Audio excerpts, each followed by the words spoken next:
2026년도가 된 지 얼마 안 된 것 같은데 벌써 한 주가 지나고 둘째 주를 맞이하고 있습니다. 지난주까지만 해도 만나면은 새해 복 많이 받으세요라고 인사를 했는데 이제는 또 그 인사가 하기가 머쓱해진 그러한 시기를 우리가 맞이하고 있습니다.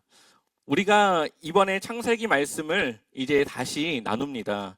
저희 교회가 2020년 정도에 이제 개척을 하면서 그때부터 6년 동안 말씀을 나눴고 그 6년간에 성경 66권 좀 중간에 몇 권은 빠졌겠지만 거의 대부분의 성경을 함께 나눴습니다. 그리고 다시 시작하는 거예요. 창세기부터.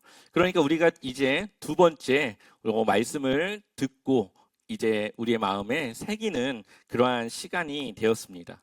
우리가 성경 한 권을 설교 시간을 통해 또 그 외의 시간을 통해 조금 정리했다면 이제는 그 말씀을 우리가 한번은 좀 확인도 하고 우리가 한번 그 말씀 안에 직접 은혜를 갖는 시간이 이제 돼야 되지 않을까라고 하는 생각을 갖게 됩니다. 왜냐하면 우리가 말씀을 듣는 것도 중요하지만 또 우리가 말씀을 읽어가면서 정말 그 말씀을 다시 한번 확인하는 것은 더 중요하기 때문이죠. 사도행전 17장 11절을 한번 우리 읽어볼까요? 함께 읽어보겠습니다. 베레아의 유대 사람들은 데살로니가의 유대 사람들보다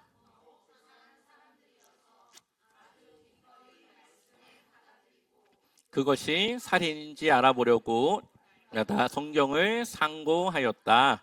아멘. 이 베레아 사람들은 아마 좀 지적인 수준이 높았던 걸로 보입니다. 그래서 바울이 말씀을 전하면은 그것을 듣고 그렇구나 이해를 했지만 또 그것을 한 번 더 검증을 하게 됩니다. 그래서 그게 진짜인지 아닌지를 성경을 통해 확인을 했다라는 거죠. 이제 우리의 신앙생활에는 말씀을 듣고 은혜도 받지만 그것을 상고하고 내 것으로 만드는 시간이 올 한 해 우리 안에 있었으면 좋겠습니다. 왜냐하면 한 가지 예를 들어보면 제가 정말 맛있는 음식을 어딘가에서 먹고 왔습니다. 그래서 여러분들에게 막 설명을 해요. 음식은 어떻고 모양은 어떻고 냄새는 어떻고 주방장 출신이 어디고 정말 그 음식에 대해서 아주 휘황찬란한 언어를 섞어서 이야기를 하지만 여러분들이 직접 그것을 먹어보지 않는 한 그 맛을 알 수는 없겠죠. 머리로 생각은 할 수 있고 유추는 할 수 있겠지만 직접 먹어봐야 그때 그 이야기와 표현이 그런 거구나. 그것을 내가 직접 알 수가 있습니다. 마찬가지로 말씀을 듣고 아는 것도 중요합니다. 그것이 우리의 삶에 도움이 되고 우리의 삶에 뭔가에 그 도움이 되겠지만 그것을 내가 보고 확인하고 느꼈을 때 그때서야 그 말씀은 내 것이 될 수 있는 것이죠. 그래서 우리가 이제 한 번 더 6년 동안 이 성경 한 권을 또 함께 볼 텐데 그 6년간의 기간 동안에 여러분들이 이제 성경을 함께 읽어가면서 그것을 함께 또 체크하면서 그렇게 여러분들 안에 은혜가 조금 더 많은 2배의 그러한 은혜가 있길 소망합니다. 우리가 함께 오늘 나눌 창세기 1장 1절의 말씀은 우리에게 너무나도 익숙한 말씀이죠. 그런데 대부분의 사람들이 이 말씀을 딱 접할 때의 반응은 두 가지가 있습니다. 하나는 그렇구나. 하나님이 천지를 창조했구나 하고 넘어가요. 어떤 사람은 하나님이 천지를 창조하셨다고? 과학은 그렇게 말하지 않는 것 같은데 못 믿겠는데 하고 성경을 덮는 사람이 있습니다. 우리 다시 한번 창세기 1장 1절을 한번 읽어볼까요? 함께 읽겠습니다. 태초에 하나님이 천지를 창조하시니라. 아멘. 창세기 이 1장 1절의 말씀, 태초에 정말로 이 세상이 시작하기 이전에 계셨던 그 하나님께서 이 세상을 창조하셨다라고 하는 이 사실을 받아들이지 않으면, 이 말씀이 넘어가지 않으면 그 이후의 말씀들을 읽어갈 수가 없습니다. 그런데 이것을 받아들이게 되면 정말 하나님께서 이 세상을 창조하신 창조주 하나님이시라는 것을 우리가 받아들이게 되면 그 이후에 나오는 모든 말씀들을 받아들일 수가 있어요. 해를 멈추시는 하나님, 홍해를 가르시는 하나님, 인간의 상상으로는 그것이 이해되지 않지만 세상을 창조하신 하나님이라면 과학의 물리 법칙을 거슬러서 그러한 일들을 할 수 있다라고 믿기 때문이죠. 하지만 그것을 넘어가지 못하면 그러한 것들은 다 허구처럼 느껴지고 말도 안 되는 신화 속 이야기와 같이 느껴지게 될 것입니다. 그래서 이 창세기 1장 1절을 넘어가는 것이 누군가에게는 방지턱을 넘는 것이고 또 누군가에게는 에베레스트 산을 넘어가는 것보다 더 힘든 말씀이기도 합니다. 여러분들은 이 1장 1절의 말씀을 어떻게 받아들이는지 모르겠습니다. 그러나 이 천지를 창조하셨다고 하는 하나님을 우리가 받아들이는 그 순간 우리는 정말 그 하나님의 행하시는 능력과 일들을 기대하며 우리는 그 삶 속에 살아갈 수 있게 됩니다. 창세기에 나오는 이 천지 창조에 대한 이야기는 사실 많은 논쟁거리가 되었고 지금도 되고 있습니다. 과학적으로 이 천지 창조를 검증하면 과학적이지 않다라고 과학자들은 이야기를 합니다. 또한 아담에 대해서도 또 이 지구의 시작과 인류의 시작에 대해서도 과학과 성경은 늘 대립했고 늘 그 내용이 맞지 않아서 서로 이 대립의 관계에 있었습니다. 그러나 우리가 다시 한번 생각해 보면 하나님이 창조하신 이 창조 질서 안에 과학이 있고 수학이 있고 여러 가지 물리적, 자연적 법칙이 있습니다. 그렇다고 한다는 것은 과학적으로 하나님이 만드신 세상을 검증할 수도 있어야 되는 것이고 또 때로는 하나님은 그것을 만드신 분이기 때문에 그 이상의 것을 행하실 수 있는 과학을 무시하고 그 이상에서 행하실 수 있는 하나님이라는 것을 우리는 인정해야 합니다. 그렇게 과학과 성경은 대립이 아니라 서로 보완을 해야 되고 서로 그것을 증명하는 그러한 방식으로 가야 되는 것이죠. 그래야만 우리는 하나님이 만드신 이 창조 세계를 객관적으로 이해할 수가 있습니다. 보통 창세기를 시작할 때 하는 질문들은 하나님이 이 세상을 어떻게 만드셨는가? 과연 창조인가? 진화인가? 하루, 창조의 그 하루, 아침이 되고 저녁이 되는 이 하루가 우리가 지금 경험하는 24시간인가? 아니면 더 긴 시간을 말하는가? 또한 그러한 과학적인 것과 성경에서 말하는 것이 또 충돌하는 것이 있지 않을까? 이러한 관심과 이러한 방향에서 이 창세기를 보는 분들이 많이 있습니다. 그러다 보니까 창세기에서 말하려고 하는 것을 보지 못하고 창세기가 무엇을 말하려고 하는지 그 핵심을 놓치게 됩니다. 이 창세기라고 하는 것은 사실 과학책이 아닙니다. 또한 이 창세기를 썼다고 여겨지는 모세가 과학에 대해서 알면 얼마나 알았겠습니까? 그때 당시 고대 사회의 사람들의 생각의 수준은, 과학의 수준은 지금 이 현대 사회를 따라올 수 없고 그러한 과학적 기술과 그러한 법칙을 가지고 창조 세계를 설명하거나 쓸 수가 없는 그러한 상황이었습니다. 또한 모세가 이 창세기를 쓴 것은 하나님이 어떻게 이 세상을 창조했는가를 쓴 것이 아니라 이스라엘 백성들과 언약을 맺은 그 하나님이 어떤 하나님인가를 설명하기 위한 그러한 책이라고 하는 거죠. 이스라엘 백성들이 어디에 노예가 있었습니까? 이집트, 애굽의 노예로 있었습니다. 이 애굽이라고 하는 곳은 얼마나 많은 신이 있는지 모릅니다. 400년의 시간 동안 이스라엘 백성들이 거기서 살아가면서 얼마나 많은 신을 섬기거나 알거나 들었겠습니까? 아마 그들의 생각으로는 하나님도 그러한 여러 신들 중에 하나라고 생각했을 수가 있습니다. 그래서 모세는 그들에게 너희와 언약을 맺은 그 하나님이 어떠한 하나님인가를 설명해서 그들이 알고 있는 우상들과 어떻게 이 하나님이 다른가를 설명해야 되겠죠. 그러기 위해서 처음에 이 세상을 시작하신 분이 하나님이시고 또한 인간을 구원하기 위해 그 구원을 시작하신 분도 하나님이시고, 이 세상을 관리하고 다스리시는 분도 하나님이시라는 것을 그들에게 이야기를 하고, 그래서 그들이 하나님이 어떠한 분인가를 이해하길 원했습니다. 그래서 그들에게 가장 먼저 창세기 1장 1절에 나온 태초에 하나님이 천지를 창조하셨다부터 시작을 하는 거죠.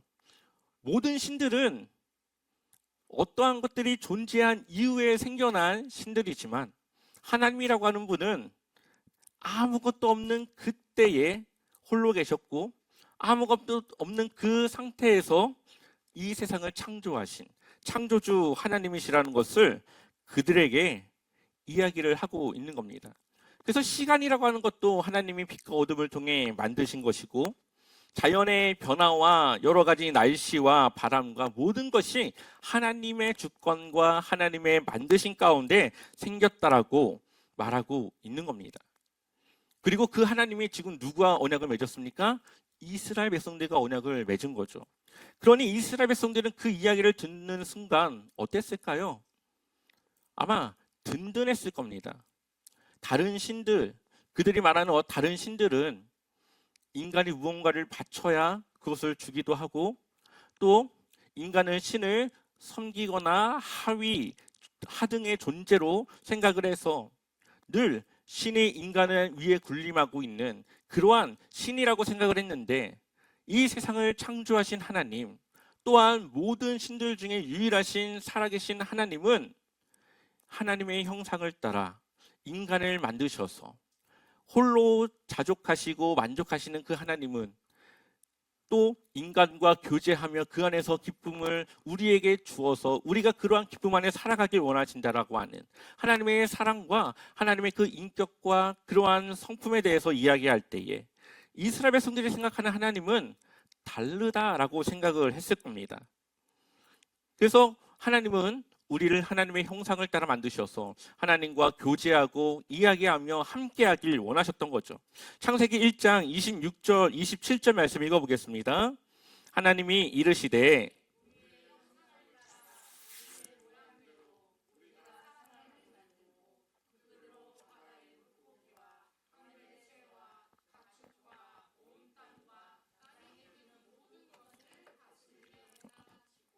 27절 하나님이 자기 형상 곧 하나님의 형상대로 사람을 창조하시되 남자와 여자를 창조하셨고. 아멘.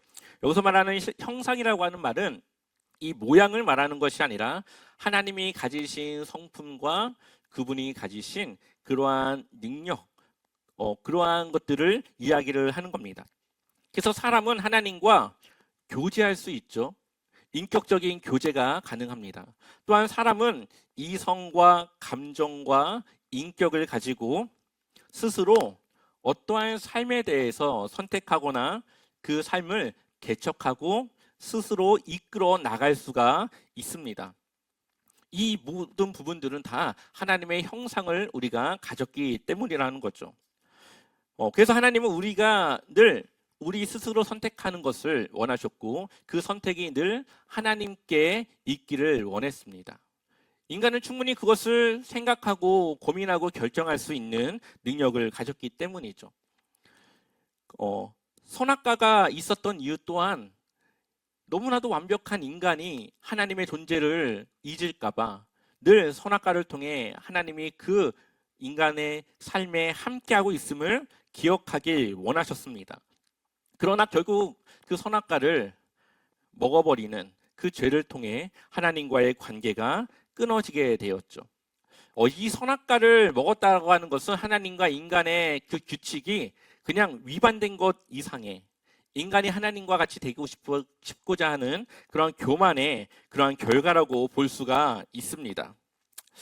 마귀의 교묘함은 우리에게 정말 하나님이 그렇게 말씀하셨느냐라고 되물으면서 우리로 하여금 조금 더 다른 생각을 갖게 하죠.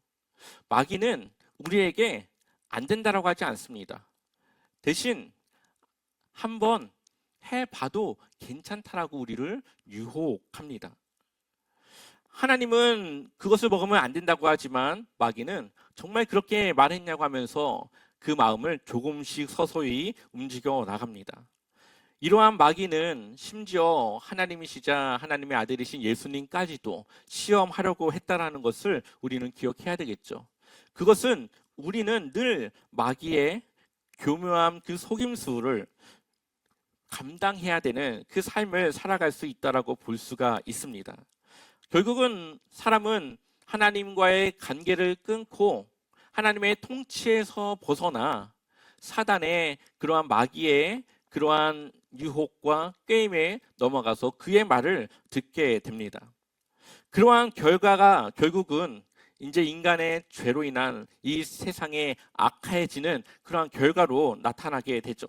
가인을 보면 하나님과의 관계가 끊어졌고 결국 그 끊어진 관계가 하나님의 형상을 닮은 한 사람의 생명을 빼앗기까지 한다는 것을 보게 됩니다. 얼마나 이 세상이 이 죄로 인하여서 악해졌는지, 얼마나 이제 사람들이 하나님의 통치와 말씀이 아니라 내 생각과 내 마음대로 이 세상을 살아가려고 하는지를 우리는 이 창세기를 통해 볼 수가 있는 것이죠. 근데 이 죄라고 하는 것은 더 무서운 것이 있습니다. 나 한 사람으로 끝나지 않는다라는 겁니다. 가인의 죄가 아벨을 죽게 했고, 또한 아담이 지은 죄가 온 인류에게 모든 죄성을 가지게 하였습니다. 또한 그 죄를 덮기 위해 또 다른 죄를 부풀리고 꾸며내야 그 죄를 덮을 수가 있습니다. 죄는 결국 나를 넘어 다른 이들에게, 또 나를 통해 공동체에게, 또 그 죄를 덮기 위해 더 많은 죄를 짓도록 합니다.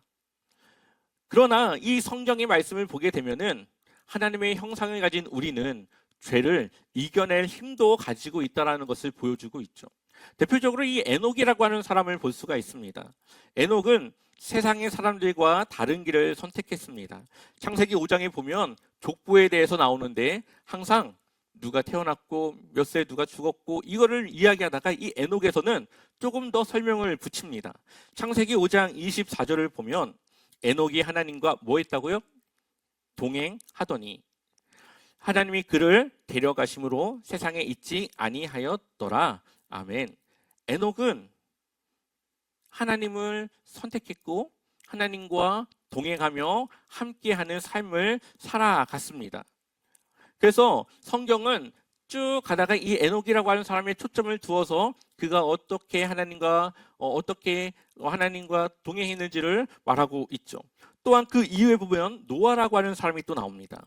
6장 8절을 보게 되면은 그러나 노아는 여호와께 은혜를 입었더라. 노아의 시대는 아주 많은 사람들의 죄가 만연했고 충만했고 하나님이 더 이상 그 죄를 볼 수 없어 심판을 준비하시는 때였습니다.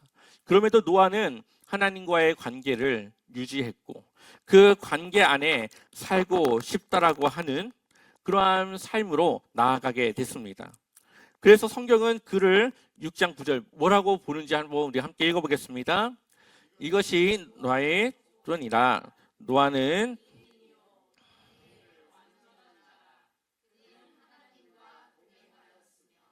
아멘. 노아의 의로움은 아마 도덕적인 완벽함을 이야기하는 것은 아닐 겁니다. 노아도 사람이고 죄의 결과로서 아마 좋지 못한 그런 행동들이 있었겠지만 여기서 의롭다라고 하는 이유는 하나님과의 관계 안에 있었기 때문에 하나님의 말씀을 따라 살아가려고 하는 그 믿음의 삶을 그가 살아갔기 때문이라는 것을 보게 되죠. 그래서 노아는 세상 사람들의 비웃음 속에서도 하나님과의 관계를 포기하지 않고 방주를 짓는 것에 대한 사명을 끝까지 완수해 나가는 것을 보게 됩니다. 모세는 이스라엘 백성들과 언약을 맺은 하나님이 누구인지 알려주기 위해서 창세기를 기록했고 모세가 알려주는 그 하나님은 이집트의 수많은 우상들과 다른 유일하신 하나님, 살아계신 하나님이라는 것을 그들에게 이야기했습니다. 그리고 그 이야기를 들은 이스라엘 백성들은 이제 그 하나님이 자신들과 언약을 맺어 자신들의 하나님으로서 오직 이스라엘 백성들의 그 하나님으로서 그들을 지켜준다라고 하는 사실이 얼마나 든든하고 얼마나 그들의 삶에 부족함이 없다라고 하는 생각을 했을까요? 실제로 광야에서 하나님은 그 부족한 모든 것을 채우시며 정말 그 하나님이 맞다라는 것을 그들에게 보여주셨습니다. 그런데 그 하나님이 이제는 우리와 함께하고 있습니다. 그 하나님이 먼저 우리의 삶에 오셔서 그 관계를 시작하셨습니다. 세상의 시작도 하나님이, 문명의 시작도 하나님이, 인류의 구원의 모든 시작은 하나님으로부터 시작했습니다. 왜냐하면 하나님은 늘 우리에게 은혜를 베푸시고 하나님의 살아계심을 드러내어서 하나님과 우리가 함께 살아가길 원하시기 때문이죠. 그리고 그 시작하신 하나님은 끝까지 함께하는 하나님이라는 것을 우리에게 보여주고 있습니다. 그래서 창세기에 보면 이 태초에라고 하는 말이 히브리어로 보면 단지 아무것도 없었던 처음에 그 시작의 태초라고 하는 의미도 있지만 이 새해의 시작과 끝이라고 하는 의미도 있습니다. 하나님은 시작을 하시며 끝을 맺는 시작과 끝이 되신 하나님이라는 것을 이 태초라고 하는 말로 우리에게 보여주고 있고요. 또 창세기로부터 시작된 그 에덴 동산이 결국은 요한계시록에서 그 새하늘과 새 땅으로 완전해진다라고 하는 그 짝을 이루는 그 의미가 이 태초에라고 하는 단어에 들어 있습니다. 또한 하나님께서 먼저 시작하신 우리와 함께 하시는 그 삶이 하나님은 끝까지 우리와 함께 하심으로 그 책임을 다하신다라고 하는 의미도 우리는 볼 수가 있습니다. 하나님은 여러분들과 함께하길 원하셨고 그래서 먼저 하나님이 여러분들과 관계를 맺으며 여러분들의 하나님이 되셨습니다. 그 하나님이 여러분들의 삶 속에 함께하시며 하나님의 살아계심을 늘 보여주시고 여러분들과 동행하며 하나님께서 그 삶을 끝까지 책임지고 인도하시는 그 하나님이신 것을 우리가 믿으시길 소망합니다. 그래서 우리의 삶이 아담과 같이 하나님을 떠나는 하나님의 통치에서 벗어나는 삶이 아니라 에녹과 노아와 같이 혼탁한 세상에서도 하나님과의 관계 속에 하나님을 위한 삶으로 살아가길 소망합니다. 하나님과 동행하는 삶, 죄가 아닌 하나님의 의를 선택하며 살아가는 믿음의 삶, 그것이 창세기가 말하는 가장 처음이자 가장 중요한 시작임을 우리에게 말하고 있습니다. 우리의 삶이 하나님의 기쁨이 되고 하나님의 뜻을 이루어 가길 축원합니다.